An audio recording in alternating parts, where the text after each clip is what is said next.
तो ध्यान देना है। क्लास कौन सा है? 8वां, ठीक है। और विज्ञान का कौन सा चैप्टर है? 9वां। नाम क्या है? घर्षण इंग्लिश में क्या बोलते हैं? फ्रिक्शन बोलते हैं, ठीक है। तो सबसे पहले जानेंगे हम घर्षण के बारे में। घर्षण किसे कहा जाता है? अब ध्यान दो। एक ऐसा बल है जो संपर्क में रखी वस्तुओं के बीच क्या करता है? सापेक्ष गति का विरोध करता है। मतलब क्या? उसके संबंध में आने वाला वस्तु क्या करता है? उसका विरोध करता है, यानी रोकने का काम करता है। तो वैसे बल को हम क्या कहेंगे?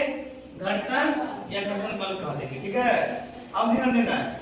दूसरा परिभाषा ये भी देख सकते हैं, जब कोई वस्तु किसी दूसरी सतह पर गति करती है ना, या गति करने का प्रयास करती है, यानी चेष्टा करती है, तो क्या करता है? सोचिए तो गति की दिशा क्या हो जाती है? विपरीत। गति की दिशा के विपरीत एक बल कार्य करता है, एक बल कार्य करता है, जिसे हम क्या कहते हैं? घर्षण बल, ठीक है ना। अब ध्यान देना है।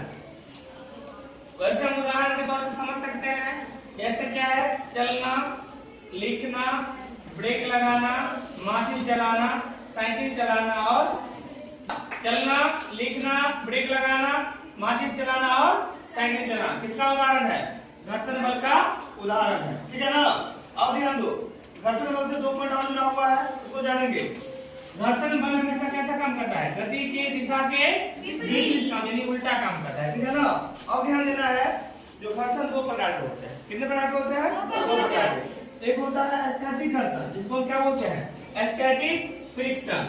और दूसरा होता है गतिज घर्षण, जिसको हम बोलते हैं काइनेटिक फ्रिक्शन।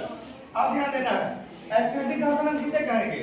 जब दो वस्तु एक दूसरे के सापेक्ष, यानी क्या हो? उसके तुलना में क्या हो? गतिमान नहीं होती है। यानी क्या? जब एक दूसरे के क्या है? गतिमान नहीं होगा, यानी गति में नहीं होगा, तो क्या हो जाएगा? वो स्थैतिक घर्षण। अब है गतिज घर्षण। तो जब दो वस्तु एक दूसरे के सापेक्ष, यानी एक दूसरे के तुलना में क्या होती है? गतिमान होती है। गतिमान होगा तो गतिज घर्षण, गतिमान नहीं होगा तो स्थैतिक घर्षण। इस प्रकार से हम घर्षण और घर्षण के प्रकार के बारे में और उसके उदाहरण के बारे में जाने, ठीक है ना। चलो ठीक है।